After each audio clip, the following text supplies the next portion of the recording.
All right. Well, good morning. This is the August 6th, 2021 meeting of the Vermont Climate Council Agriculture and Ecosystem Subcommittee. Let's see. Our agenda is posted on the VCC website.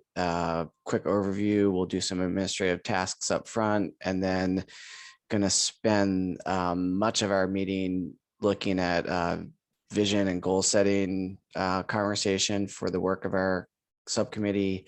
That'll transition into a conversation around work planning and how we integrate the guiding principles developed by the Just Transition Subcommittee in our strategies and recommendations. Then we're going to hear about the public comment that's specific to our subcommittee that's come in through the portal. We'll have a time for some unstructured discussion and then look to next week and then end with some public comment.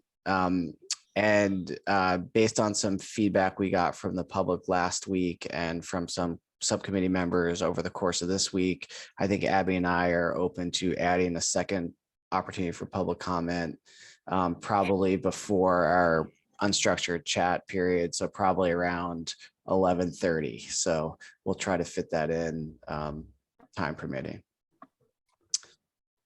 So with that, first task is to approve our minutes from last week and that agenda. So any comments on either of those? Okay. Great. We'll consider those approved and we'll get going. So, I'll just kind of frame this a little bit, then I'll hand it off. But I think, we've done tremendous work establishing our pathways, coming up with a pretty extensive suite of strategies and a number of action items under those pathways from each of our substantive task groups. And I think now we need to think about how we bring all that information together into a targeted and prioritized suite of recommendations to include in the actual climate action plan, and recommendations that are vetted for multiple values and for equity and, shooting and potentially working towards some vision or goal around sequestration, storage, resilience, and adaptation. So given that, because there's a lot out there, I personally feel we need to be kind of strategic and judicious in what we put in this first plan as far as action items, and then really set a directional course in this first plan for more actions to be implemented in the future. So hopefully Pat and Marion will be able to lead us through that vision and work planning exercise. I don't think we're going to conclude either of those things today, but I think we're going to kind of hopefully get a good start and get a ton of feedback from you all on where we need to go with it. So barring any other comments from Abby or any of you, we'll hand it over to Pat and Marion. Marion, I think Marion's got some kind of slides just to kind of set the stage, and then we'll dive into specifically talking about some big ambitious goals for this group as a whole. So. Yep, so I'm gonna share my screen. Give me a moment here. Okay. And I'm only on the one screen, so I can't see anyone if you've raised your hand or if you do raise your hand. So. And Marion, I'll watch for that and just call Great, out. Thank you, Pat. Great, well, thanks, Billy, for that tee up. And as Pat said, I just have a couple of slides here. We're really gonna dive into starting to frame out how we develop measurable goals for the climate action plan, what that means and sort of the importance of having those for sequestration, adaptation, and resilience, in addition to the mitigation requirements that are already outlined in the Global Warming Solutions Act. So I'll walk through a couple slides. Jane will wrap it up, and then it'll really feed into a brainstorm activity that will start today. We do not need to finish it today. You all have about a month to think about these and come up with some measurable goals. So this will just be the sort of starting conversation for that. So we'll just start by reminding folks that we do have reduction requirements, greenhouse gas emission reduction requirements outlined in the Global Warming Solutions Act. I think you all should be fairly familiar with these: 26% below 2005 emission levels by 2025, 40% below 1990 levels by 2030, and 80% below 1990 levels by 2050. In addition, there is one requirement or goal set out in the Global Warming Solutions Act that requires net zero emissions across all sectors. So that really speaks to sequestration, and I think will be a topic of conversation for us today. And it outlines that net zero emissions needs to be reached by 2050. So it's that sort of furthest benchmark that we have outlined in the Global Warming Solutions Act for requirements. But you'll note that, again, we have those mitigation reduction requirements, and we don't have anything beyond that net zero emissions for sequestration, adaptation, or resilience.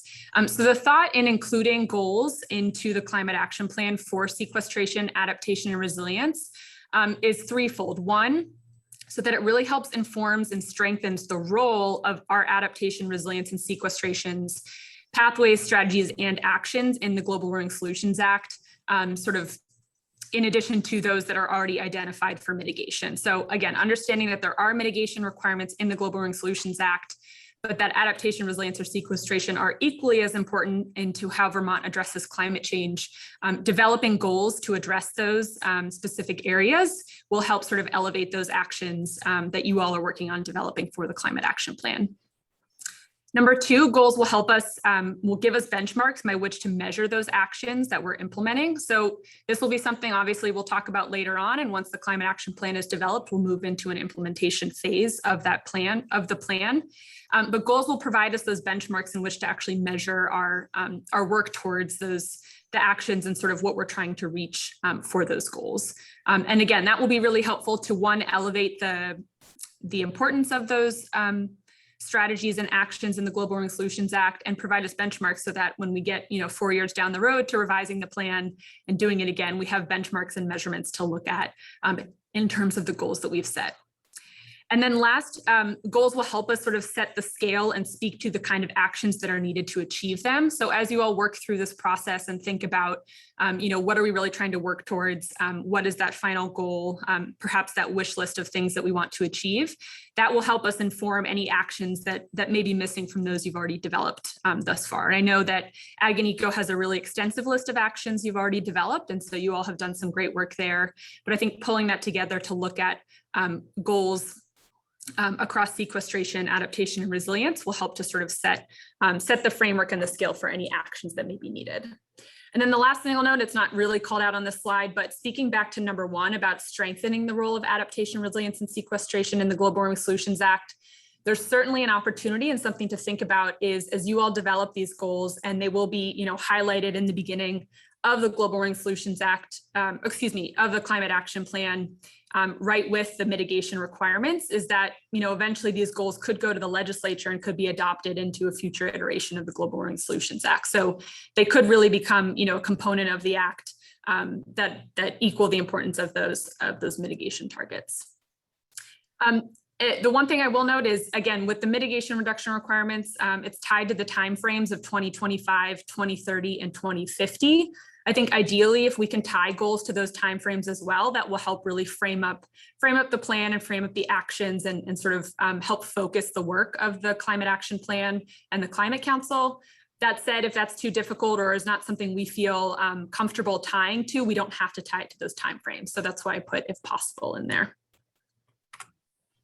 So thinking about goals, they should be broad, which I know isn't a super helpful statement for you all. Again, potentially tied to 2025, 2030, or the 2050 timeframes, and then really addressing multiple pathways. So ideally, we're looking at, and this is really going to be the start of the conversation today that will go, throughout this month, is we're looking at potentially one set of goals for sequestration, one set of goals for the sort of adaptation and resilience in natural and working lands, and one set for adaptation and resilience in municipalities in the built environment. And when I say a set, I mean 3 goals, one tied to 2025, one tied to 2030, and one tied to 2050. So now I'm going to jump into 2 examples from other climate action plans from other jurisdictions in the country to sort of frame up and give you all some thoughts to sort of kickstart this brainstorm activity. That being said, we're certainly, neither of these examples have to be ones that you go with. We want to hear your conversations and your feedback about how to really tie goals. But keeping in mind, we want to make sure that there are just a couple of goals for us to tie to, because it's going to be so important for sort of measuring the progress. If we have, 25 or 30 goals, that's really going to be difficult to measure in terms of implementation. So keeping it really high level with one set for sequestration, one set for adaptation, resilience, and natural and working lands, and one set in municipalities for adaptation resilience is what we're aiming for. So I'm going to show two examples here. The first comes from, can't see my slide here, comes from Chicago's Climate Action Plan. And they have two very broad level goals, one adaptation goal and one mitigation goal, and what they call targets that are tied to their mitigation and adaptation timeframes. You can see them listed here at the bottom in the blue as their mitigation goals. So it's similar to the mitigation requirements that are already outlined in our Global Warming Solutions Act. And then they have adaptation targets, which you'll see tied to 2030, 2040, and 2050. And all of their mitigation and adaptation strategies are tied to these targets and show progress towards that work. So you'll see for 2030, it's really broad level. It just talks about climate resilient governance. And then there's a bit more detail in the paragraph below. 2040, resilience across jurisdictions. And then 2050, cohesive and resilient communities. In reading a bit about their plan, I think they're thinking in terms of sort of laying it out in this time frame. Is climate resilience governance really speaks to those local permitting and regulations that are perhaps a bit easier to think about and implement in the near term. Resilience across jurisdictions speaks to that regional level cohesion and work, and likely includes a larger group of stakeholders to work together to come to those, which is likely why they set it at 2040. And then 2050 is including infrastructure, it's including social networks and groups, really a larger set of stakeholders at the community level and beyond, which is why they, I think, set it out further than that. And so to contrast this example, I'm going to show you another example that has quite a different approach. And it's something we can talk about, sort of the differences between these two and the approach that Ag and Eco would like to take. So this example comes from the Los Angeles County Climate Action Plan. This is actually still in draft form for them. This comes from their public draft from 2020. I think they took a pause because of COVID. So it hasn't fully been adopted yet. But their goals, they have many more that they call targets. And they're tied to their 17 strategies across their plan that are much more sector specific, as opposed to what you saw with Chicago that really speaks to a higher level that sort of combines multiple sectors into their goals. So for them, they have 2025 targets, 2035 and 2045 that for this example are tied to restoring X number of acres of forest land, as well as increasing urban tree canopy cover by a certain percentage over those year timeframes.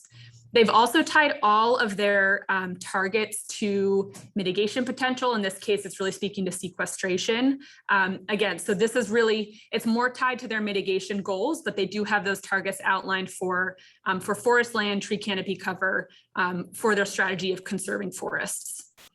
So this is a contrasting example just because they actually are tying an amount of acreage to preserve as opposed to that sort of higher level goal that you all would have seen in the Chicago example.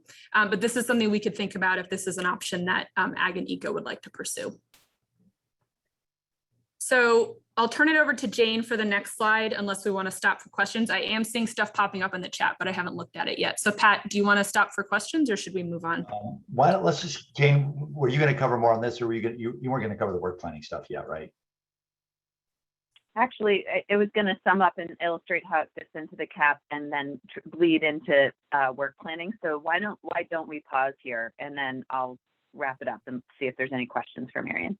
So again, I think first we want to have this discussion, and Charlie raised the question of like, if we're so broad, can we be meaningful, which we'll start to talk about, but just kind of clarifying questions from Marion about kind of what we're trying to do here from folks, and raise your hand or jump in.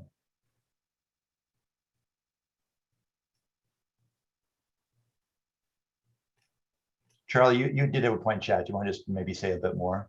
No, I just wanted to confirm that the 9 is what we're shooting for, and just confirm that that is what we're locked into. And then my follow-up was just, as we can talk about it more as we get into the weeds, I guess, but just that I'm worried that as we kind of condense, they become so broad that it's hard to get like metrics that are actually meaningful, but we can talk about that more. Okay.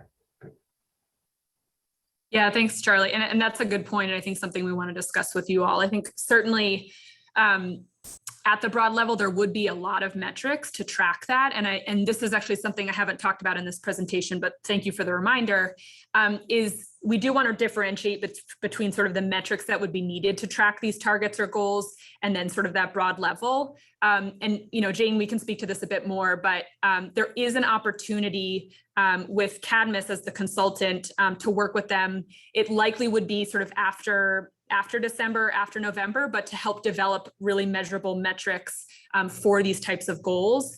They have stuff, an item in their work plan identified for metrics for mitigation, but I think there's a real opportunity to expand that for sequestration, adaptation, resilience goals as well. So, and you know, that could be a good way to brainstorm it as well, is just start thinking about the metrics that we already do track, and then think about those that would be helpful to track to frame up goals that we may want. Jane, do you have anything to add? I was just going to clarify a little bit about what we have Cadmus doing now. They have a task within their contract around measuring progress and assessment tools. And I think that will lean in on some of the components of the work that they've already focused on. So I think beyond mitigation progress with respect to meeting the emissions reduction targets, I do think it will actually speak to sequestration likely also, because of the tools with the carbon budget, as well as our intent to do some forecasting with Harvard Forest. So I think that right now it is more focused on mitigation. I do see a role for sequestration and what they're going to do for this climate action plan. But as Marion alluded to, I suspect we're going to have more funding to dedicate to further technical analysis in the coming year after the climate action plan is adopted. So my hope would be, as you're thinking about goals and also thinking about the actions that relate to these goals, thinking also about some of the needs that you have for data and storytelling to track these over time. And that's something we'd be able to support, hopefully, through contractual assistance. And I think the challenge here is, I think for sequestration, there's a relatively clear metric that would go underneath it, right? Which is essentially carbon sequestered. And then there's a lot of ways to achieve that. And theoretically, you could even have potentially sub-metrics underneath that around land conserve, both working and natural, et cetera. What's probably going to be a harder discussion to try to sort out is the resilience and adaptation metric, which may not be as clear. And you can see Joe kind of fudged it by treating it as a governance issue, less about like a numeric goal to reach in some fashion. We can talk about that in just a bit. Yeah, so we can move on to the next slide, but to acknowledge John's point in the chat, this is a lot to absorb quickly. And I think totally understanding that and reiterating that we don't have to come to conclusion today on this. I think we can start to brainstorm and then figure out what next steps will be needed so that you all feel comfortable in moving forward with a plan to get to these types of goals. And one thing just to note, and then we'll Marion and I will, but is that I think when I thought a little bit of too, and I thought, well, maybe each pathway should have a goal, but then if every subcommittee has 7 to 8 pathways, and then we've got 3, you know, and then we've got that being, and then there's actually 3 time periods, it would be so much, it just might be kind of fall under the bulk. So the idea is, if you think about what people might ultimately put in legislation, we're trying to do that high level goal as our big goals. And then again, there's any number of kind of sub goals or metrics one could imagine, you know, potentially in the plan that aren't necessarily those big roll up ones, but we'll need to figure out whether we can actually get there or not. Okay, Jane, maybe you want to do the next slide. All right, I'll hand it over to you, Jane. Once I Sure. You want to click through and keep presenting for me? So I on Monday at the steering committee meeting, we're going to take up the issue of a revised climate action plan outline and start to think about the milestones in a more refined way about how we meet the development of the climate action plan over the course of the next 2.5 months, which is really what we're looking at. And so as we started to refine the outline that was shared with the Climate Council and all of you a few months ago, we started to think about both the space for where a measurable goal would fit and the depth at which we would want to go into, and then how it would be tied to other components of the climate action plan.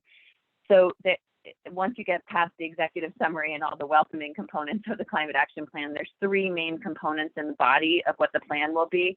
First and foremost, around the introduction and building the foundation for the work. And then the meat of the plan, which is really where the pathways come in for the body of work that the subcommittees are working on.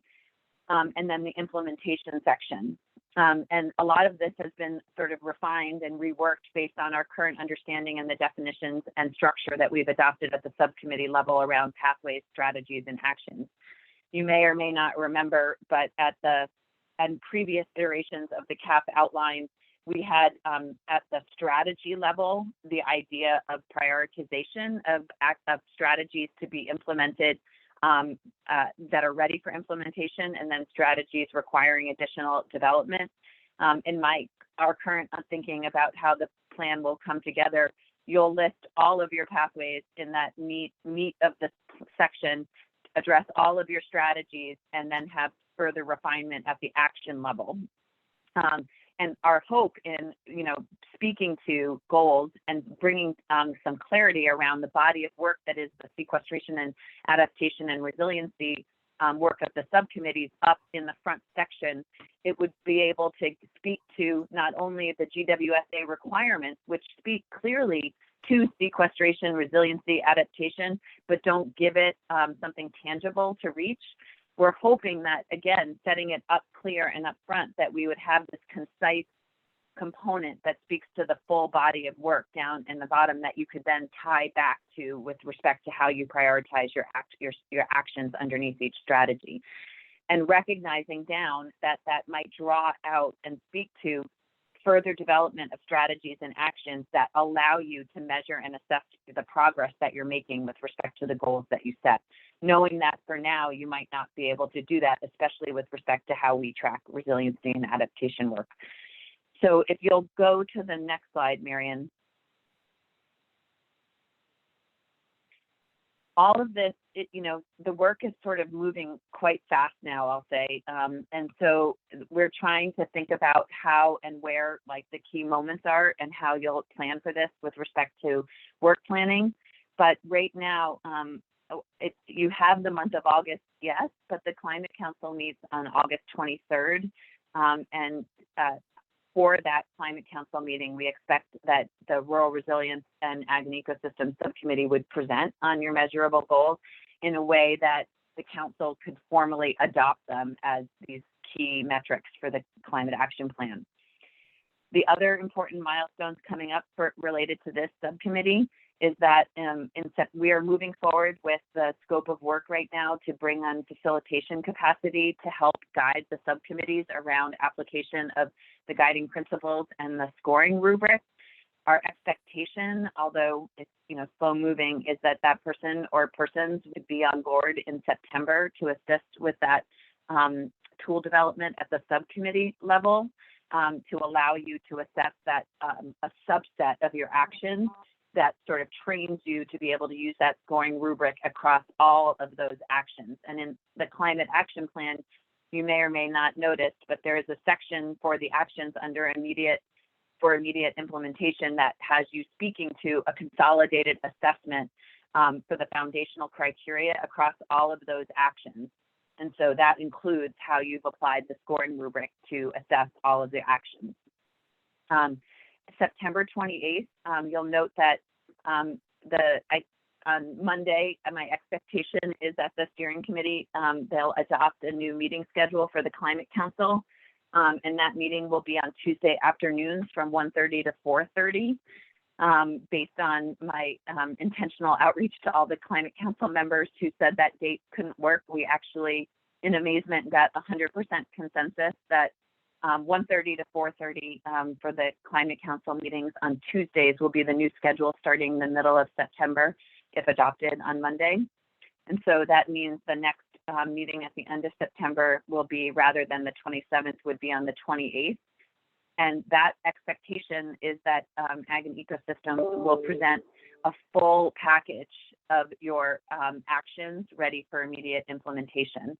That won't mean that you've done everything yet, but that will be the first place where the comprehensive list of actions will be presented at the council level. And then the next time you'll come back is November 8th, where you'll present a final package. And that is when you'll speak to how the actions have been assessed with respect to the foundational criteria, as well as cost and funding considerations. So those are sort of the milestones that this committee has in front of it to consider as you're thinking about work planning and how to meet the next few months of the body of work in front of you. And we will come back to some work planning in a bit too. So Jane, thanks a lot. So I think That's Marion, scary. that is scary. Yeah, why don't we'll hold on to Billy's good point and then come back in about 20 minutes to talk about work planning and how we're going to get that done. So I think that I don't want to make this over easy. I think sequestration goal needs some discussion, but I think the harder one is probably the adaptation resilience one for working in natural lands. So I think we'd like to have some discussion about, can you imagine, again, let's not worry about exactly the years just yet, but can you imagine a general goal for sequestration adaptation for working in natural lands that we might name for adaptation and resilience? Can people think what broadly might be a goal at that kind of scale? And I think we want to kind of noodle over that a little bit. And I'm just curious if we want to brainstorm, man, we'll take some notes. And Abby, appreciate you sending along some good suggestions for your original thinking too about what, what do people think?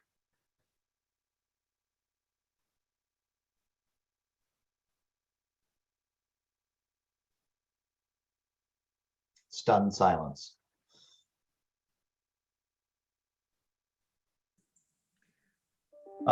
Charlie, go for it. Just in terms of like process and how to think of it, because in my head I'm trying to go through kind of like what our pathways were and then what our like things under that were, and almost kind of thinking like, I don't know if it makes sense, instead of going and starting up at like what are the broad things that we want to do, does it make more sense if the group was to go back to our detailed lists, try to establish goals for each of the sub things, and then try to merge them in a way that can get you up to this high level? I worry that like if we start at the high level conversation, we're going to miss a whole lot of content. Whereas if we slowly synthesize down, we'll see what fits together, but we can also at that point recognize and flag what doesn't fit. Because some of this stuff, like, it comes down to what does success look like, right?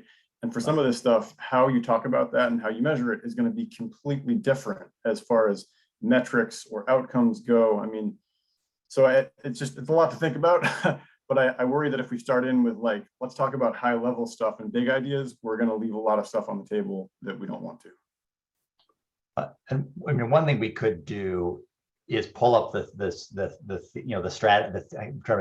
themes or the strategies, what do we call those? But that we did from to full council and think maybe about Charlie, at least at that level, to your point.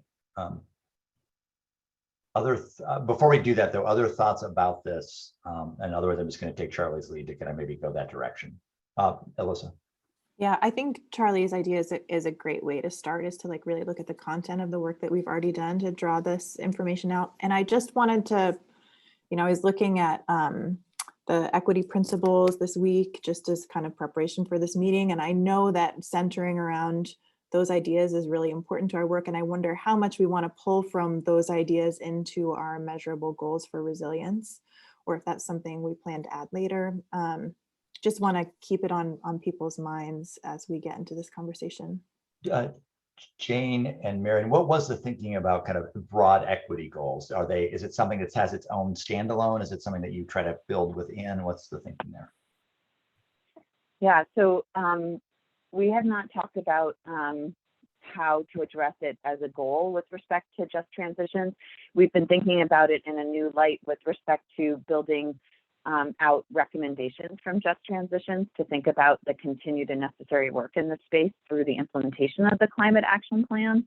And that might translate into a goal. But for now, they've been transitioning with respect to their body of work to actually think about what implementation will look like for the climate action plan, and recognizing that how far we'll be able to get this fall versus the necessary and ongoing work that we'll have to do in the space of equity. So it's been more about implementation strategies coming out of just transitions and not measurable goal. We haven't talked about that specific. And Lauren points out a point there. We could even try in this group add a broad equity goal too from this group, at least to try, right? We could certainly do that. John, you had your hand up. Yeah, I did. I lowered it, but I'm just concerned about exactly how detailed the measurements are going to have to be. There are a lot of things in agriculture like enteric emissions, which to actually measure how much less methane cows are producing is going to be based very much on modeling more than actual measurement, I suspect. But it's probably just my mind just figuring through all the details of trying to do some of this. Really fair point. What if we do this? What if we pull up our pathways? We got whatever, 7 or so of those. And to Charlie's point, maybe we can think at that level about potential goals and then see where we go. Is that what we're trying to do? Make sense? Maren, do you have those? I have the slide pulled up, but it's on the website, so I don't have the actual slide itself, but do you have those? I also just have the slide on the website. I can pull that up, or if you give me a second, I can put it somewhere so we can start listing stuff underneath. That might be more helpful. Okay, So, maybe why do that? What do you think? I'll put the link in the chat. Great, thank It's you. helpful. yeah, so I can pull that up, but if we want to start brainstorming underneath, so let me pull up a document that I can edit. Just Okay, I want to give you a minute Do to you do want, that. I have it actually as a separate PowerPoint, not as a PDF. Do you want me to do Oh, that? great. Yes, that'd be helpful. And I just wanted to make one comment real quick about equity. I will say that in the plan, the beginning, the way it's framed is that we'll speak to the foundational criteria that inform strategy and action development. And, that gets at equity, but it also gets at co-benefits, cost effectiveness, technical feasibility, and beyond.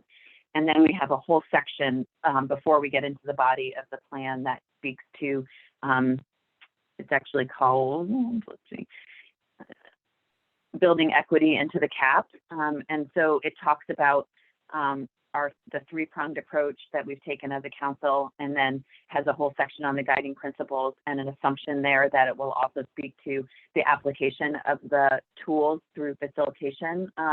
So that is the only, and for obvious reasons, that's the only component of the foundational criteria that will have its own section that will have a space in there to speak to how the goal for equity, I think, that impacts all of the subcommittee's work. And you can speak to it more in your own, but there will be its own section in the beginning. Okay, Right. let me just open the plan. Hold on. So the first one I'll just read as you pull this up. So let's noodle over a few of these, and we'll have to figure out kind of probably some homework after today because of time.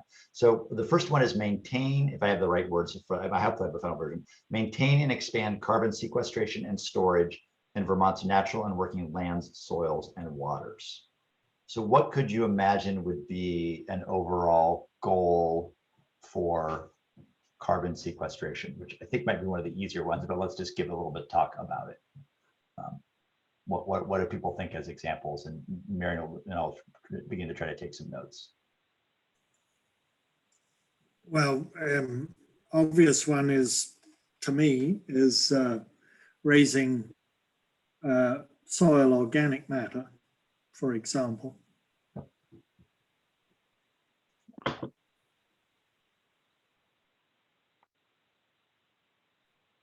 Sorry. I realized I didn't want to present. I wanted to have notes. There we go. All right. Okay, so we're looking at the first one.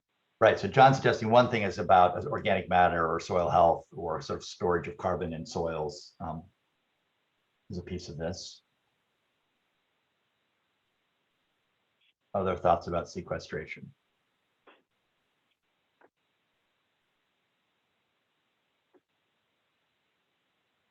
I mean, I guess From a metrics perspective with this one, I think, as was alluded to earlier, like maybe the first plan, the goal is to maintain, and then in future plans, we want to expand the level of storage and sequestration across the landscape.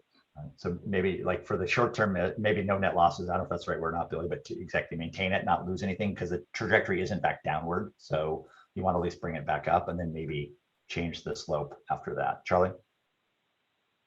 I just want to also just remember that we're looking at different timeframes for these two, and I just want to make sure I understand what time frame we're looking at, because if we're going to talk about goals, there might be like an end state we want to reach, but there's going to be like setting the stage to reach that to get there. And so some of these might be like a measurable, we want to have X more sequestered metric tons of carbon. But, you know, and this is where I kind of get like a little bit lost. Like some of these are going to be like, well, to do this, then we have to increase the amount of funding for forest land conservation, you know, and so like I'm just struggling with kind of like, we have an end goal that we can slap a metric on, but there's going to be other parts that lead up to it. And so thinking about them in terms of the 20, 25, 20, 30 years, at this point, are we slapping end goals, or are we kind of couching or grouping because I think we have like probably 20 different strategies that get at this one. How do we represent those in a way that makes the goals make sense, that doesn't lose value? So here's one thought to that really good question. So let's just imagine you set a goal by 20, this could be completely wrong, just bear with me. Like by 2050, we will store 50% more carbon in Vermont's working lands and natural lands than we do today, right? That may be totally wrong, but just go with that. Then you have to look at like, what would we actually have to do that, right? So it might be that you have to like reforest the entire state and it's not feasible, or it might be that you have to get agriculture to kind of achieve something it just doesn't think it can do, or maybe it can, or you have to spend a lot more investment in technical assistance. You know, those are all those many things, Charlie, that you mentioned. You then have to look at their ambition, given the ambition of your goal, and figure out how bold they have to be. And you might have to again reiterate a bit because you discover like we can't get there, so we got to have our goal be lower. Yeah, and I guess what I'm struggling with is working backwards from the end goal and just thinking about how you take a really diverse set of strategies that are all needed to reach an end state and roll them into something that's coherent in a 2030 goal. Because the examples we looked at were kind of like high level. They were kind of like aspirational, which I think is great, but like we can't come up with a plan that's all aspirations. It has to have concrete steps, and to that end, it might be more than 3. It might be, you know, to reach this one, it's got to be, you know, 15 things that all have to happen. Good point. So I guess I'm questioning the framework a little bit and how we address this. Lauren, you had a thought in chat. Do you want to share that? Well, it wasn't really a thought. It was just a quick question for Jane, is probably most familiar with it. Allie, who I don't think is here today, unfortunately, unless I missed her on the list. She has a really good report that came out earlier this year that I think is informing the carbon budget exercise too. And I'm just curious if there were something akin to what we saw with Marion's Los Angeles County's mitigation potential metrics, if we're looking for actually trying to stamp some type of number to any of this. Just curious if that's in there. I haven't had a chance to look through it yet. Yes, I think that can do that. Her report, I know specifically pertains to forests, so it wouldn't be comprehensive across all of the sectors that you're interested in, and you can't always do that for like, you know, like one of the challenges I know in the agricultural sector, and Ryan's here, he can speak to this better than me, but is like, we know these practices that we're putting in place for like water benefits also have mitigation and like net sequestration benefits, but we don't know how to quantify that yet. And so they're not as quantifiable as like the forest benefits yet as of yet, but we hope and anticipate. So that's something that could be part of like a strategy or action, is to get to that place. To Jane and Marion, to Charlie's question, how tight a link do we expect between, shall we say, aspirational big goals and actually all of the specific actions and strategies that might fall beneath the pathways? But you could have a very yeah, go ahead. Yeah, I think that's a really good question for resilience and adaptation. I feel like the sequestration goal is something that, I mean, I would start this conversation and ask you all if you think that's the right level, because that's just a proposal to all of you, and I would welcome your expertise and ideas. But for Marion and I, it felt like sequestration, and then we also felt like, and maybe you spoke to this, Marion, and I missed it, but adaptation and resilience. It was a real question in our mind whether or not we should say adaptation and resilience in natural and working lands, and adaptation and resilience in the built environment. But we really felt like, as you start to look at the pathways for you all, as well as rural resilience, it is hard to tease out which ones sometimes are adaptation versus resilience. And so even though the law distinctly separates the two, I think setting a measurable goal that is speaking to both made sense to me, but it might not for you all. And so, and I also think, and this is going to be in the conversation with the steering committee and then how we present all this information with all of you, is that I think we're in we have the challenge of like keeping people's attention, right? And to me, like having 30 goals is just like not something that people can really grasp and get around. And so like the brevity of it and speaking to it in line with how the law set up emissions reduction targets makes a lot of sense to me, just to elevate and equalize resiliency and sequestration with those and in a succinct way. But again, question for all of you, how you want to do it. Charlie and then Marion. Yeah, I think Jane made a great point about kind of keeping attention and making it something that we can communicate, right? Because we're telling a story. Like the point of this is to tell a story, right? And so I just want to make sure, are there two levels of this? Like, is there a climate action plan for the public and is there a climate action plan for the implementers, you know? And so what goes out to the forward-facing external audience for the broad public might be that condensed higher level, but I worry that like some of this stuff, it seems like we can come up with a really concise roadmap that says these things and these details and these timeframes, and the public doesn't need to know that. But like if folks in A&R or the legislature are going to be doing it, are we still going to kind of try to condense it down, or can we allow for that kind of additional stuff? And maybe Charlie, just to amend that, is the job of this group to kind of put out a set of ideas and a level, and maybe the Vermont Climate Council theoretically maybe can do that broader storytelling piece by trying to pull together the different pieces that you and other subcommittees pull together. Marion. Yeah, it's a great point, Charlie, about the sort of plan for the public and the plan for implementers. And I don't know, I'd be curious for Jane's thoughts on that. I was just going to note something about what you were noting about sort of the high level, but that there are going to be so many different components to measure and track to sort of, if we were to shoot for that high level goal, is going to be really difficult. And I think about the mitigation reduction requirements where they're setting those GHG, and it's a little bit different, but setting the GHG reduction requirements, but there are multiple sectors that are feeding into that. So there's, something that has to be met for transportation, something that has to be met for buildings and thermal, something that has to be met for heating sources, and all of that is feeding into that larger goal. And so, cross-sector mitigation is sort of breaking out into those specific sectors to think about that. And they, of course, have the assistance of the LEAP modeling and the EAN pathways to get to those goals. But the goal is really that higher level. What are all of these sectors working towards? So that's one way I've been thinking about it. But again, as Jane said, it's a proposal for you all to consider. And if you think there's either that it's going to be too difficult to tie to the timeframes, we don't have to do sort of the timeframe. We could go with, somebody suggested in the chat, just like a short term and a long term. Or if you wanted to go more specific at the sector level, that's certainly something we could entertain as well. Lauren, and then all they're going to do is just a time check and homework. So Lauren, over to you. I think I would just gently push back on Charlie's comment about the public facing versus internally facing version of the plan, only because my understanding is that this is to be a multi-stakeholder implementation plan. And therefore, if there are individuals, a lot of what's going to come out of cross-sector mitigation, for example, might even be at the consumer scale, to different organizations or coalitions that are working on different climate action efforts, that they should have access to see what the Climate Council and the subcommittees really recommended as like, here are the steps to achieving these goals. And if it's outside of the people in this room or the Climate Council at large who really want to like take that ball and run with it, we should enable them to be able to do that.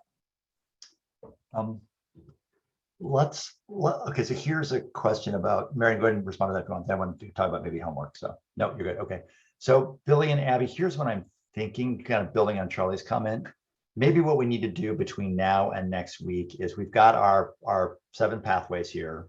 And what we ask people to do is brainstorm, goals or ambitions underneath each of these that are, to the extent possible, measurable.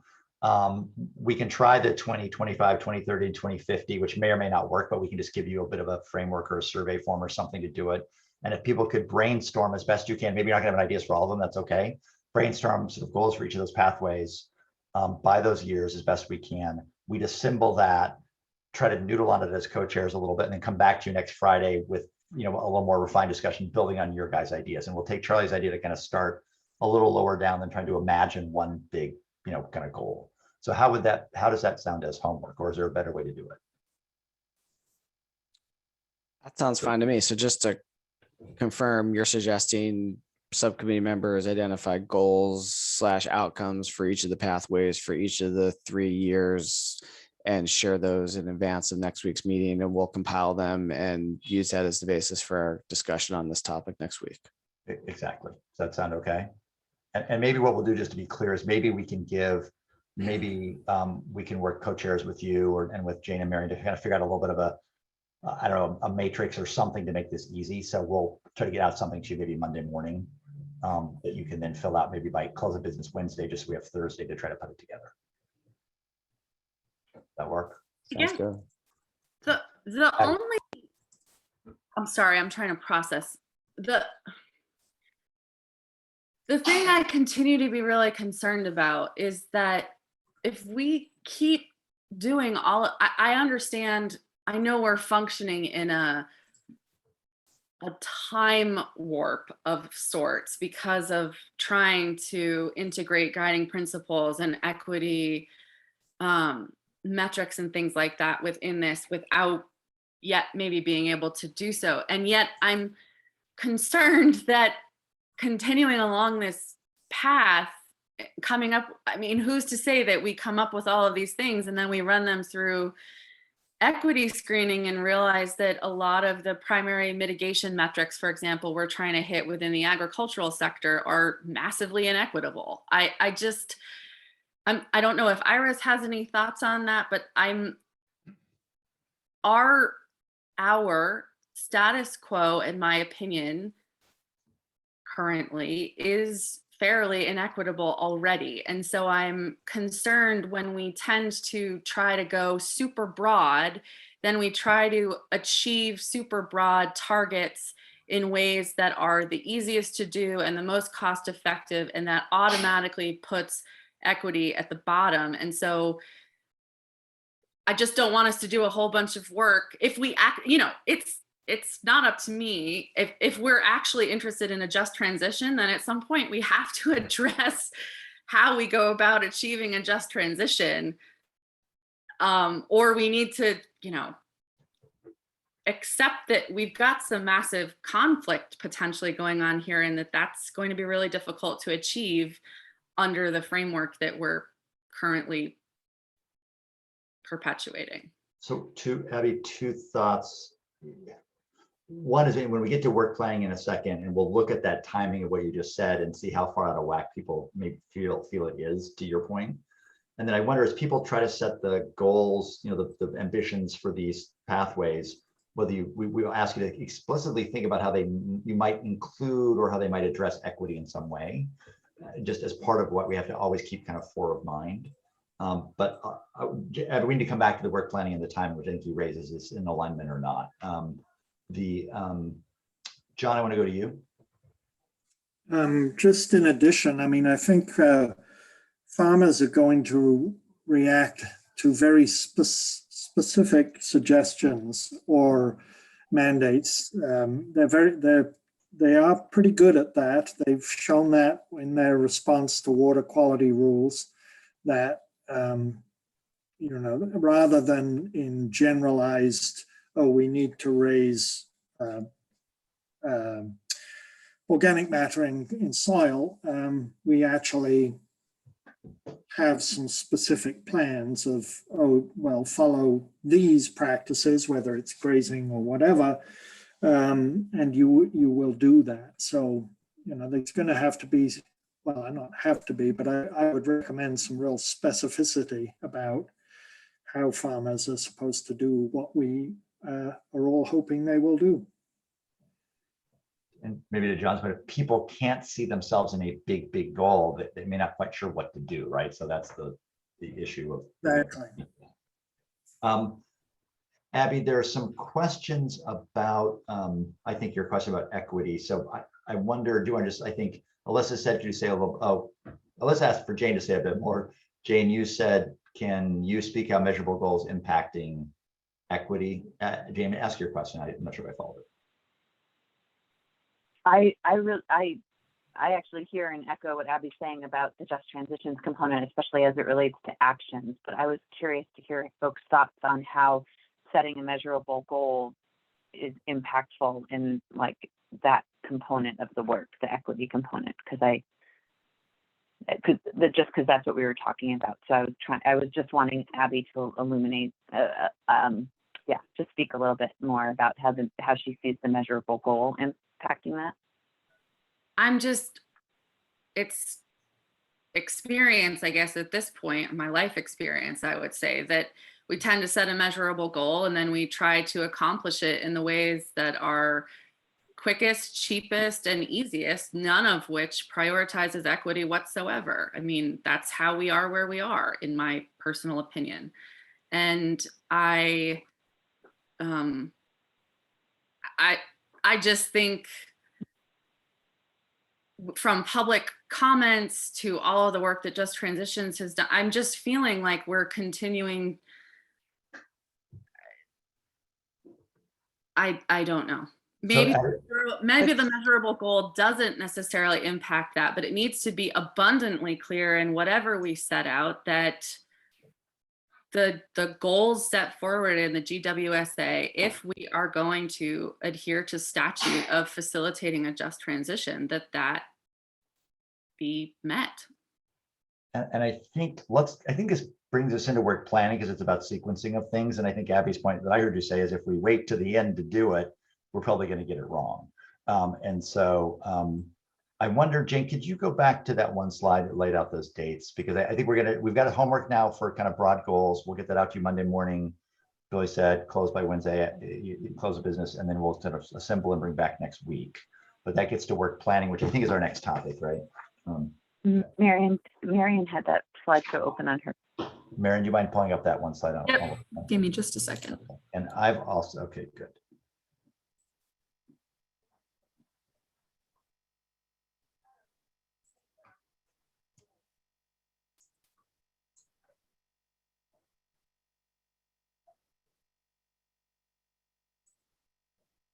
Okay, so ambitious, but we're starting on our path of trying to get at least draft measurable goals to the Climate Council by the 23rd. That gives us today and 2 more subcommittee meeting times. You've got potentially some help with equity in September, but it gets to Abby's question of is that the right timing? And then you owe by the end of September a preliminary package of actions to the Climate Council. That doesn't mean you still can't work on them through November, right? But you got to be pretty far along. And then Billy, I think, put an adjective to this schedule. And then the question is, you also have the MCA tool, which Lauren was nice enough to send to me if I want to pull it up. So I think we need to talk about, I think we have a pathway for measurable goals, at least for now. We're going to kind of build it over the next few meetings. The question is, a lot of the task groups had a lot of good strategies under the pathways. Some of them had detailed actions, but people hadn't really kind of further screened them yet, right? And so the question is, what's the role of the MCA tool for task groups going forward? What should the task groups need to do? We need to kind of noodle over how to kind of build a work plan from here through November 8th, but you can see some pretty bold goals even before then. So I'd love for people to noodle over how do we use the tools we have, the MCA tool? How do we address equity when we may be out of sequence with help, as Abby said? What are we going to ask the task groups to do starting pretty darn soon to kind of continue the good work that they've already started? So I think we want to get some discussion going, and then we will have to come back to you maybe with a draft given your input to respond to next meeting. Billy. So I know we had originally discussed the task groups doing the kind of MCA screening of their respective strategies and actions. I wonder if at this point, given time, it's better to first consolidate the strategies and actions from the task groups, understanding that there's a lot of overlap naturally, and get kind of one list that then we can all collectively filter, screen, prioritize, and work from. Just because we're going to have to do that consolidation at some point. So just putting that out there as a potential first step of basically pulling all of the lists together, and to the extent we can, consolidating, overlapping strategies, and then working off of that. What do people think of that idea as a first step? Is let's, under our pathways, let's consolidate all the good work of task groups and strategies and actions, see if we can put it into a singular form. Might be bulky, but it'll have everything in one place. Thumbs up, thumbs sideways, thumbs down, thoughts, comments. I like the idea of coming up with, to Billy's, I think Billy makes a good point that there is a lot of natural overlap. And so at some point it behooves us to consolidate things down. And then I also think that it would be a helpful exercise to work through as a full subcommittee to tackle what we do consolidate down and run it through the, do the equity screening considerations without having that inherent overlap. I'm not sure what everybody else is thinking about that, but I do want to make sure. So Pat, originally you said, that our homework was to take the 7 pathways and brainstorm the goals and ambitions that are measurable by the dates. Are we shifting that now to what is could we, just for the benefit of my tired brain, can we call out specifically what it is that the task groups and or each of us individually should have ready to go by Friday of next week? Right, so let's get, so I think then there's 2 different activities. I think one is the goals per pathway, which you all individually brainstorm with a simple tool or survey or something we'll give you on Monday. And that's, again, these broad goals in which a whole bunch of strategies and actions would hopefully add up to that, right? But don't worry about that yet. To Billy's point, we'll have to make that link, or Charlie's will have to make that link at some point. But that's your first task. Under our 7 pathways, imagine an ambitious goal for 2025, 2030, 2050. Separately, I think, then what we're saying is this is kind of the other end of the story. That's the high end of the story, right? Where we want to be. The other end of the story is what is all the things we would have to do under strategies and actions. And Billy said, let's pull together from the task groups a kind of a consolidated list organized under the pathways so we have a comprehensive document collectively. And I suspect that will take, and I want to test this is right, 1 or 2 people to take a first crack at that, putting it into kind of a common doc. Then I think maybe the task group leads have to look at that together before next week, if it's doable, to kind of vet it a little bit further. And then the full committee would go through that next week. And then we'd have to and then from there, we would figure out how we kind of further that refine, address in terms of the MCA tool, in terms of an equity analysis to get, tighter and clearer. And then ultimately, we'd have to bring those 2 things together. We'd have this ambitious goals, which we'll continue to work on. We'll have all the activities. And then we've kind of done this work. We have to make sure, using my hands, make sure they come together so that what all of those strategies and actions are actually meet the goals and the pathways. And whether we try to take the goals and the pathways and roll them up into some either bigger goal, we don't know yet. Did that help or just make it more confusing? I think that makes sense. I don't know that we need to have that compiled list done by next Friday. I don't know. I think we're going to probably spend a lot of time on goals, work planning, things of that nature still next week. So, I think we should, and I can be convinced otherwise, but I think we should begin that consolidation work. I just don't know that we need to have it done by next Friday. Billy, to your point, we'll see what the group thinks is maybe what we do is we really focus next week on all these, really wrestling with all these goals you're suggesting. And we should spend most of the time on that. And then the week after, Billy, to your point, maybe that's when we have the consolidated list. So it gives us a little more time. And realistically, that's probably about what you can process anyway. Does that sound okay?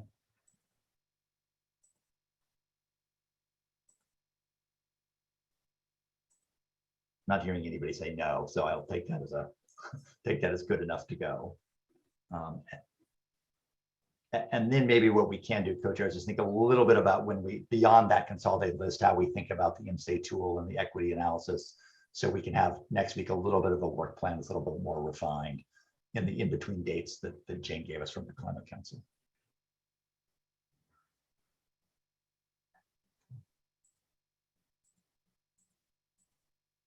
All right.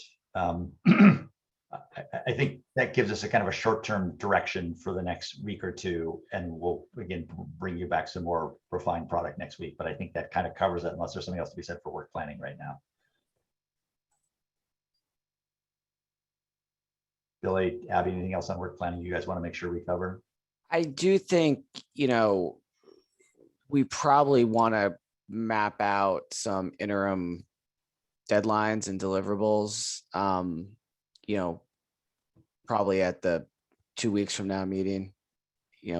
There's some, it's clear when we need to have the goals. It's clear when we need to deliver kind of the almost done and completely done strategies, but I think we'll probably need some deadlines for our own work to reach those, different steps of MCA screening, equity screening, et cetera. So I think just building that all in so that we've got a real clear, explicit game plan for the next couple months will be helpful.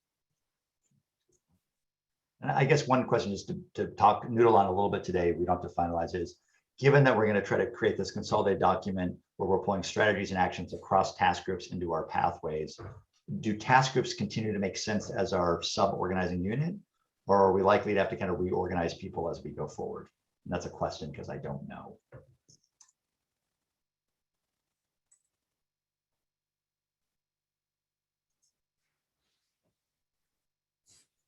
It's a good question.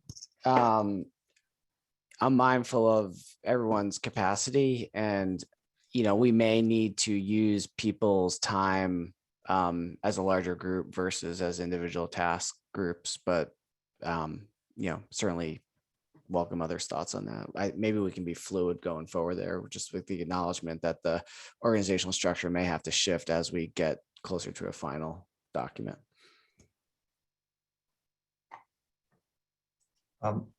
Maybe there's one other just logistical work planning issue to raise co-chairs, and then we can move on. I know that there's a Friday before the Labor Day weekend, and Jane, is the intent for subcommittees to go ahead and continue to meet every week, or was there intention to give people that Friday off before Labor Day, or have we thought about that yet? I'd like to think that was my decision, but that's all your decision. And I don't know, Billy and Abby, if you guys want to, ask the group if they want to continue to just work that Friday, or if they want to kind of take a break then and give people a breather. What's your all sense, just for planning purposes? I am never the person to ask that. Farming doesn't stop because of holidays, so I'm not going to weigh in on that. Fair point. Yeah, so I think our approach has generally been, if we hope everyone can make every meeting. If you can't, you can't, and that's fine. As long as we have a quorum, we'll keep moving. So I would certainly defer to the group, but I think if folks are available and interested in working that day, we can probably use it. If the majority of us aren't, then we don't have to do it. But my sense is that I think we need to kind of plan to work, and then if we don't have to, we won't. I think, Bill, you're getting some nods on that. So okay. Yep, sounds good. Okay, good. Okay, and I think one thing that maybe Lauren put earlier and Cheryl added to is, as you think about your goals for 2025, 2030, 2050, sometimes you need to do things now to actually get to the goal in 2050, right? So maybe less about the goal than the action. But for instance, if you want more forest to sequester more carbon, you can't plant it in 2050, right? You have to plant it now. So we all may have to kind of wrestle with some of those things as we go forward. Okay. All right, Billy, I think then we've gone through kind of the goal setting to start and the work plan to start. So maybe I turn this back over to you. Okay, let's see. So I lost my agenda. No, there it is. So I think we're gonna get we're gonna talk about public comment that we received through the web portal at this point. And then I think after that, we'll do a first public comment section, then we'll have one at the end, unless it makes sense just to take public comment now, given that we just went through a lot of substantive stuff. So Jane, would you be okay seating or holding off for the next topic, and we'll take 5 minutes of public comment right now? Okay. So let's do that. We'll do two opportunities for the public to engage today. First now, the second near the end of the meeting. So if anyone is interested to address the committee briefly right now, please raise your hands, understanding there'll be another opportunity at the end.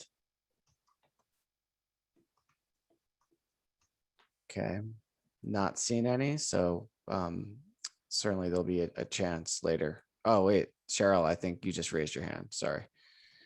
So Cheryl, why don't you take a couple minutes to speak now, and then again, there'll be an opportunity later in the day. Right. I think, thanks for paying attention to that comment in the chat. And I think that also along those same lines, we need to give, I want to also say that I agree with letting the public know, because a lot of people need to know what to do going forward, not only the ANR and DEC and that kind of thing. That's it for now. I had something else to say, but I'll recall it and tell you at the end. Thank you. Anybody else right now like to speak? Okay, well, Zach, please take a minute or two.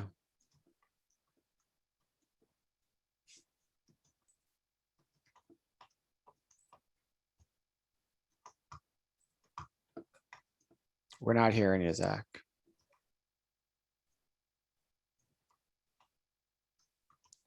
How about now? Yes. Can you hear me? Yes. Okay, thank you. Apologize for that. This is Zach Porter, Conservation Law Foundation, and I was just saying thank you for the conversation this morning around sequestration, adaptation, and resilience goals. And I just wanted to make the comment, in case it hadn't been made, I didn't catch it during the conversation, that Vermont is obviously lucky to have some really excellent plans already in place that I hope this group will pull from. The one I'll mention in particular right now is the State Hazard Mitigation Plan, which I think has a great deal of overlap with the adaptation and resilience, and even potentially sequestration, strategies or goals, I should say. But there are certainly others too, and I hope that we would pull from Vermont conservation design as well. There are a variety of sources. I just, would hate for us to be recreating the wheel. I don't think that's what would happen, but I just wanted to make that short comment about that. So anyways, thank you, and appreciate the chance to comment at the middle of the meeting. Great, thank you. Okay, Cheryl, I see your hand up. Right. I recalled what I wanted to say before. When you were talking about the three goals for each time period, for each year going forward, an idea might be very broad, because it seems like we have so many more goals that we need to get in. But if we really have a broad statement on what goal it is, and then have our details in, like the objectives of then that are within each goal, and therefore you can get more ideas into each broad category, that thereby getting more of the goals sort of in there, but in a broader sense. Do you know what I mean?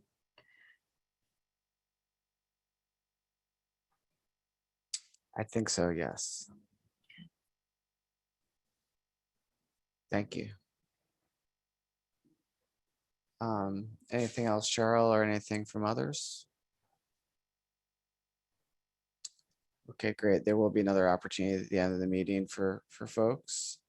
So we will now move on to kind of a discussion of the comments that we've received through the public portal. And I think Jane and Marion have done kind of a synthesis of those just to brief the subcommittee on.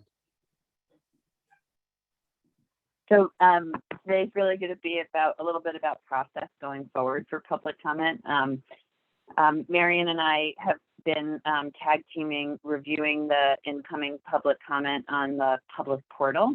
There has certainly been an uptick over the course of the last few weeks. The majority of that comment is in the form of form letters that are being circulated for calls of action, and then people are all adding their names to the call and forwarding on through the public portal. One of our intents of sharing this with you today was a recognition that as we move forward with respect to the implementation of the public engagement plan, as well as stakeholder engagement, and the recognition of how important the public's comments are and feedback are to inform action design and prioritization. Marion and I both wanted to think about a better way, in a more timely way, I should say, about synthesizing themes and components from the public portal to share with subcommittees, so that your attention can be called to important considerations put through the public comment portal, and you aren't expected to go through all of it. And so to date, I just wanted to say that all of the comments on your specific strategies and pathways and strategies are in fact reflected in the meeting minute summary from the VCC meeting on July 26th. So there were no additional feedback or comments put through the Google Doc after that minute document was shared, and no specific comments on pathways or strategies uploaded through the public comment portal.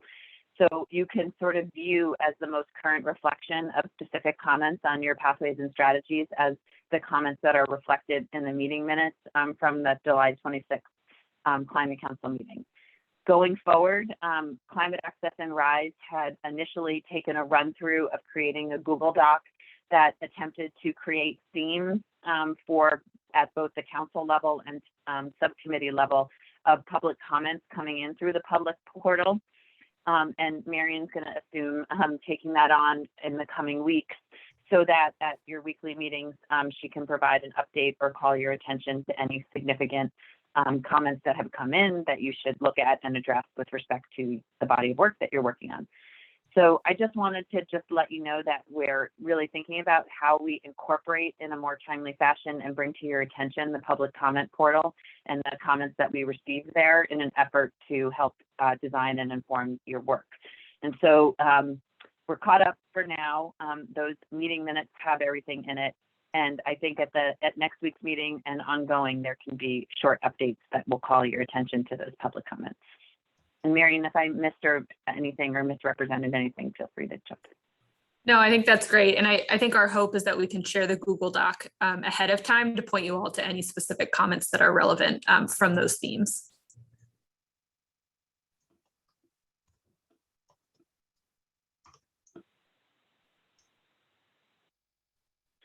That's actually all we have on that for now. And I'm not sure if you have another spot on your agenda for an update on the stakeholder engagement, but if now is a good time, recognizing we were kind of short on time for the public comment, I'd happily provide you an update on where we are with planning for stakeholder engagement for the subcommittee.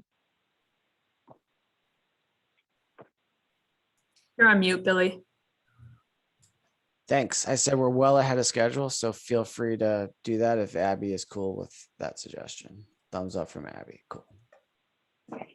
So Marion and I met this week with David Plum of CBI to start to talk about the process for planning and scheduling stakeholder events for both ag and ecosystems and rural resilience. You will have seen an email, hopefully, that shows the dates for the upcoming stakeholder events that pertain to cross-sector mitigation, the first one being next Tuesday for the electricity sector, and then subsequent ones scheduled for the buildings and thermal, as well as transportation for this month.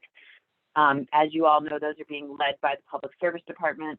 CBI is going to lead the ones on behalf of the subcommittee and rural resilience and adaptation.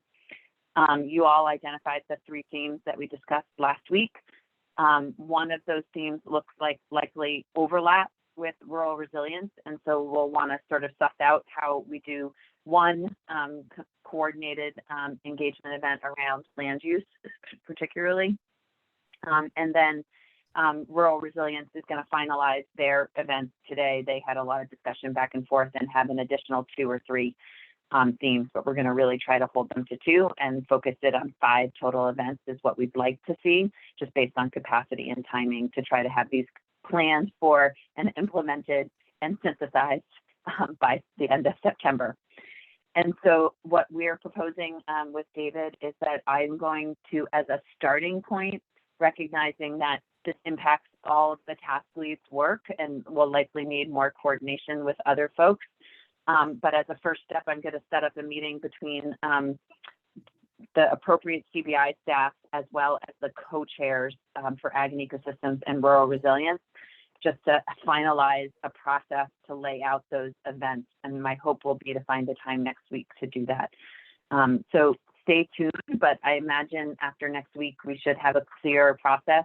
And really the first fundamental thing will be picking the dates so that we can hold the time, and then really working with the right expertise on all these subcommittees to plan an agenda and think about the right folks to invite to those events for the conversation. So more next week, but I hope that feels CBI is excited to support this, which is great. And I know based on Pat's very busy schedule, ideal scenario would be that Pat would be the lead facilitator on this, recognizing he supports both of these subcommittees, but David is prepared to step in and help bring capacity to that also. Great. Any questions, comments on that, folks?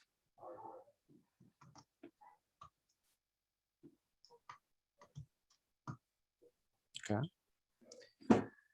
So again, I think as we're looking at work planning and kind of coming up with a calendar, schedule, etc., slotting in these public engagement opportunities as well, and thinking creatively about how we integrate what we hear from the public into our work in the spirit of co-creation are all good things we might want to think about going forward. Were you doing a dance there, Alyssa? I just caught the end of it. I liked it. No, I was reaching for something over Okay. there. But I do have a quick question in response since you called my name out. Maybe I'll just do that right now.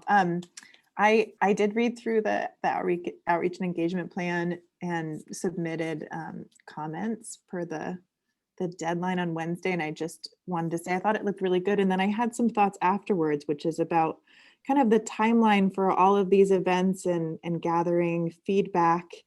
And then synthesizing that and incorporating it into the plan, it seems like really tight. And I really love the invitation to include other events that we might be able to facilitate and engage our communities that we work with into the process. And I wonder how we best get feedback from maybe those auxiliary events incorporated into the bigger process and given to RISE. And just knowing that they're going to be dealing with lots of other data, how do we make sure that those important places don't get totally lost, especially if they have relevance to spaces beyond just this subcommittee? Great comment. And I know Just Transitions is thinking a lot about that. I met with the co-chairs last night specifically about that and their role in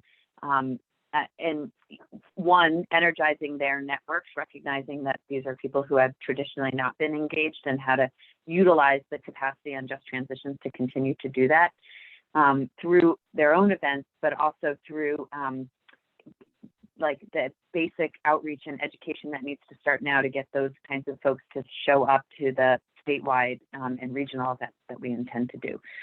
So as part of the collateral development, there'll be very specific facilitation guide and feedback forms to enable, if you were going out to your network, how to like hand back in the feedback forms and information that you get at those events to Climate Access and RISE, so that it can be incorporated in the synthesis of public engagement. I recognize, though, the unbelievably aggressive timeline for that, and really those kinds of even additive events to be included in the synthesis for incorporation will have to be done by the end of September as well.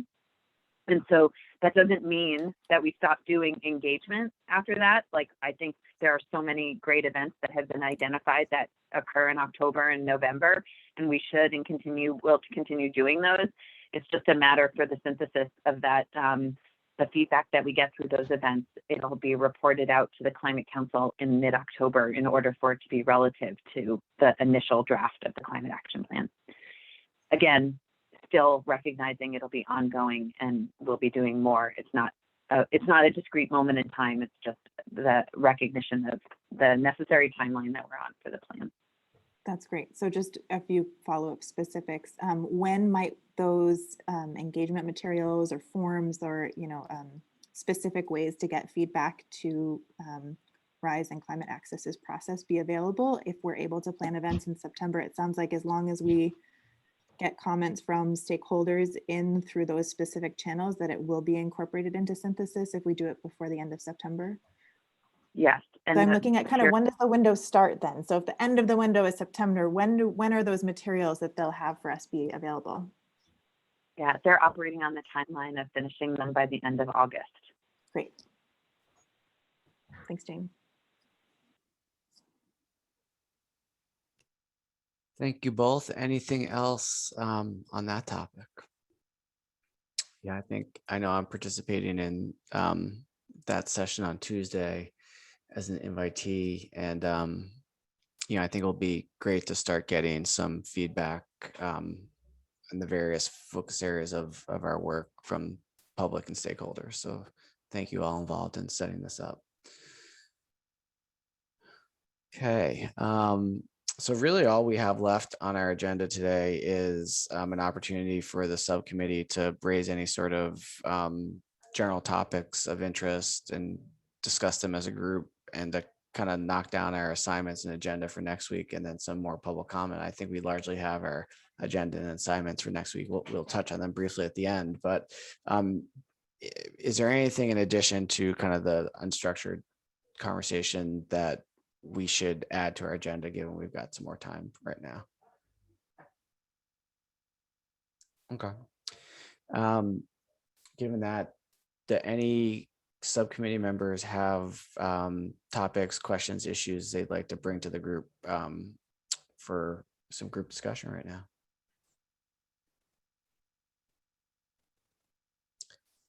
All right, in the vacuum, I'll throw something out there.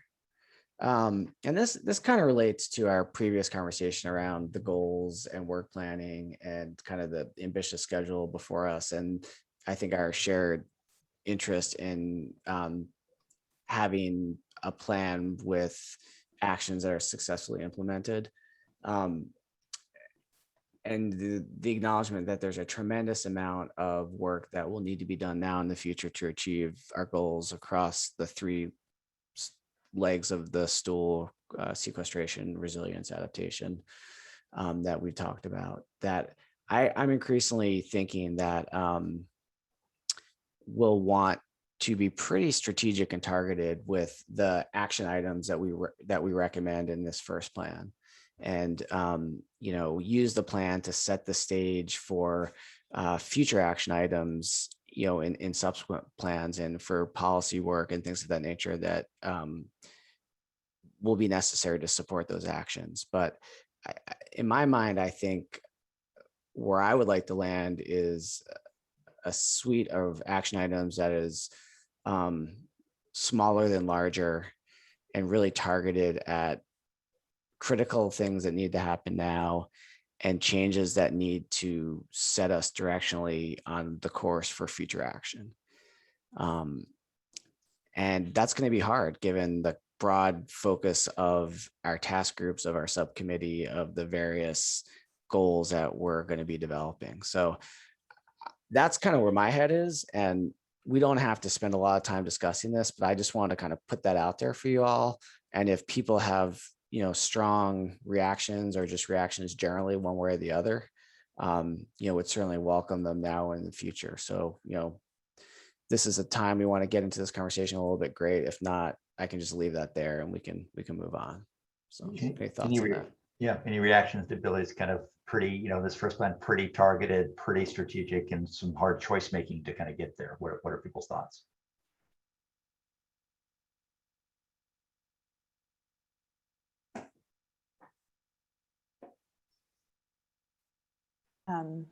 Billy, I think maybe a little illustration of examples could be helpful. And then I also just wanted to echo, I think, your comment about building kind of the early scaffolding, the early resources and actions that need to take place is really important. And one of the things that's actually in the rubric for the equity scoring piece that I was looking at yesterday is about like building new jobs. And I wonder if that clearly might be one of the early pieces to think about for lots of these goals, is like there maybe are new jobs that we need to create and build the human capacity to enact all of these pieces. And that seems like a clear kind of first step for some of them potentially. No, it's a great suggestion, Alyssa. I don't have a great answer to your question right now. I frankly was just kind of sharing some general thinking that I've been churning in my head, and I need to kind of go back and look at our existing, at least my task group's list of strategies to kind of give you some good examples. And I think, I'm not as familiar with some of the strategies that the other task groups have developed, but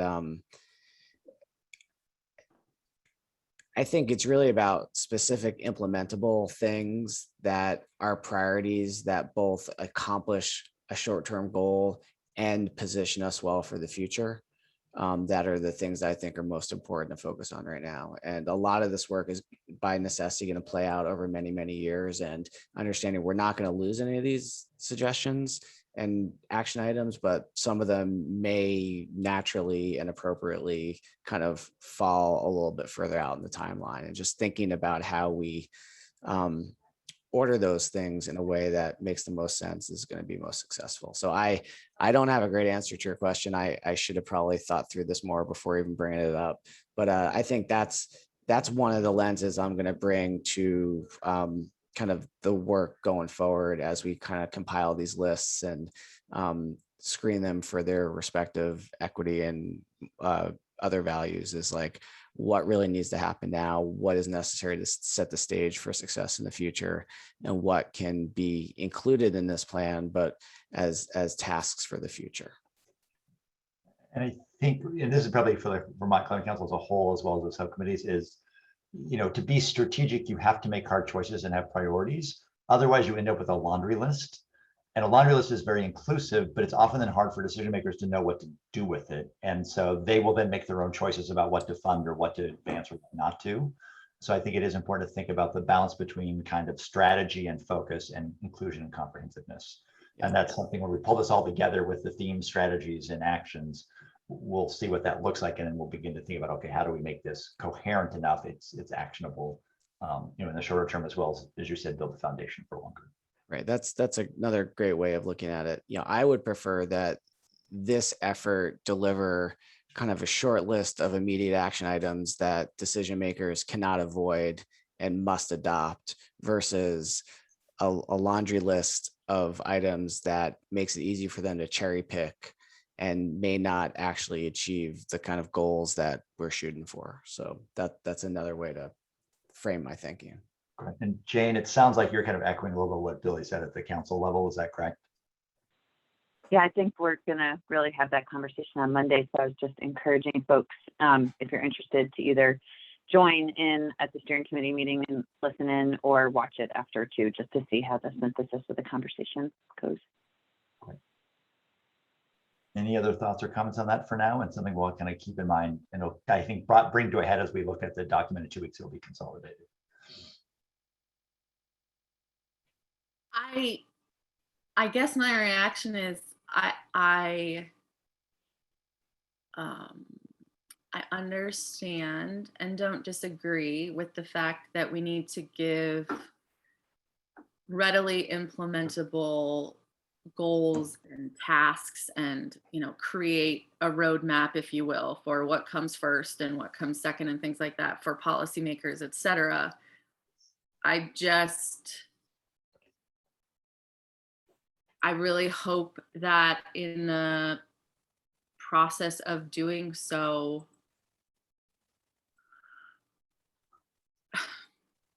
we take some time to think of, that we don't just put forward what's easiest or cheapest or quickest, and are really thoughtful and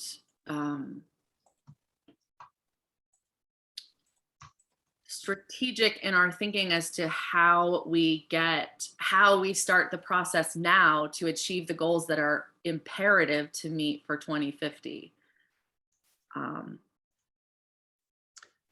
Yeah, I'll and I totally agree with that, Abby. And I guess my concern is if we just put like a long litany of ideas out there, what will go forward is what's cheapest and easiest. And I want to not have that outcome either. So I think we want to put forward what's kind of best. And this is a question to kind of Jane and the council members, but my assumption is that this effort is going to capture all of our strategies and action items, even the ones that are not being recommended for implementation in the next 4 years of dependency of this plan, right? So we're gonna, the kind of roadmap will be there. I think the question is more about like, which are the first exits that we have to kind of pass on our way. John, With- With no disrespect to the artist Jackson Pollock, I hope we're not trying to make a painting like him, just throwing everything at the wall and seeing what sticks. So I agree with Billy is what I'm getting at. But I also, understand Abby's point of view. It is, hopefully we,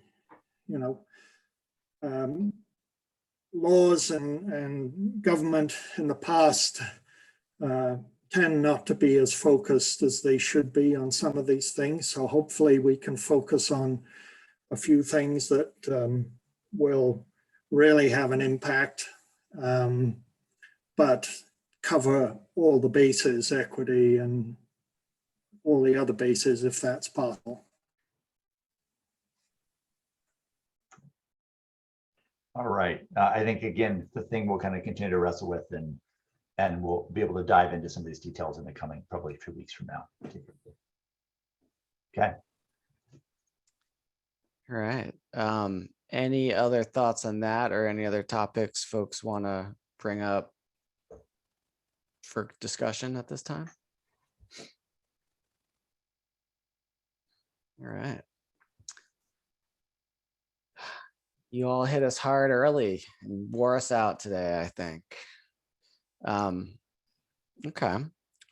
Anything, Abby, you want to kind of bring up at this time, or should we kind of move on to the next agenda item? No, I think I'm all set. And I think that if he, that I want to acknowledge that this has been quite we've been at this for some months now. And so, if we decide that after public comment or whatever, we want to adjourn early, I certainly think that that's something that we can do on a Friday if it feels like the right move. Oh, absolutely. Absolutely. Okay. So I think just to touch on our focus for next week's meeting and any sort of homework assignments, I think it sounds like next week we're going to spend our time largely on trying to develop those measurable goals and outcomes that we discussed earlier. Sounds like Pat will or has developed kind of a template that we'll share with the group to be the vessel for our suggestions that we'll all get in by the end of day Wednesday. That will go us Thursday to compile them, get them back out to folks for discussion on Friday. We'll probably also have a little bit of time on Friday of next week revisiting work plan and milestones and things of that nature. And, Abby, Pat, Jane, Mary, and I, we can kind of regroup, early next week to finalize the agenda. But those seem like the big items. I guess another thing I should probably mention is that, at one point we'd also discussed wanting to have some additional outside experts come in to speak to kind of farm to plate on forest management, the implications of forest management practices on carbon.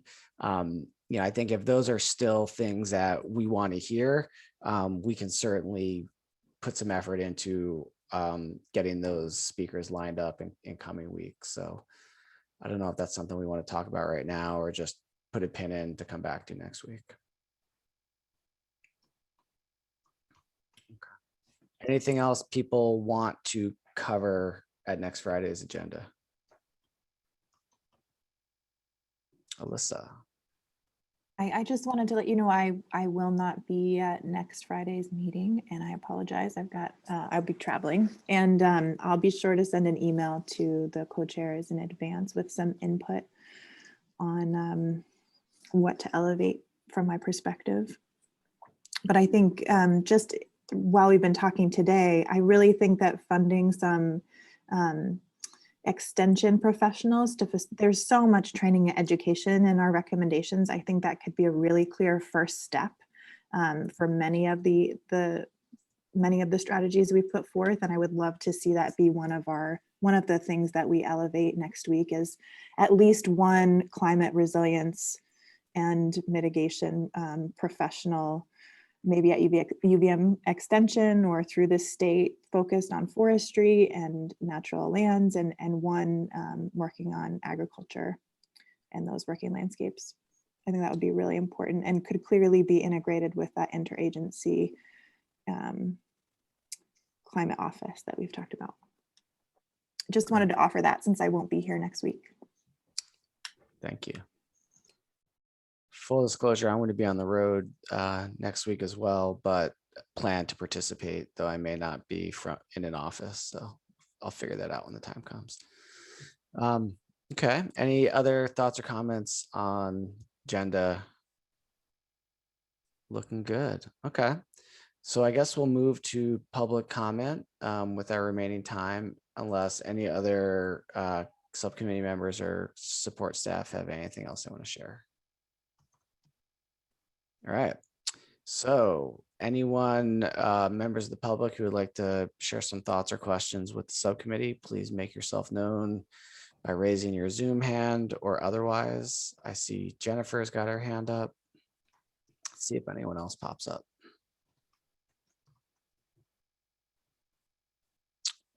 Okay, and there's Cheryl. Well, let's go in that order. Jennifer, why don't you lead us off, and then Cheryl, you can follow. Thanks, everyone.